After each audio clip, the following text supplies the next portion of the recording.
Jomars Original Special Pancit Batil Patong. So good afternoon mga Kitty Vlog. So nandito tayo ngayon sa Jomars Special Pancit Batil Patong. So ito po ang kanilang menu.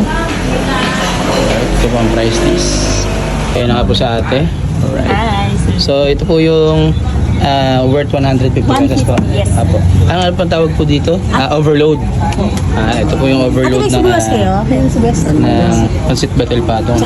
Sobrang overload na Kitty Vlog. Yes, may chicharon, may buong kinaray, may crispy liempo. Yan. So, the best. Ito na po yung ano natin. Right. So, yan po. Meron pong longganisa, crispy liempo, may Shanghai, may batuka. Yes po. Tsaka isaw ng baboy. Tsaka po meron pang egg. Yan po. Siyempre po with Longganisa. kailangan po ng sauce natin ng sili at saka sibuyas. Tsaka po may sabaw. So yun na nga po, tinitikman po natin na kitnibag sa kasalukuyan yung special overload po ng Batil Patong po na dito po sa Jomars. Ito lamang po yan sa Batil Araw.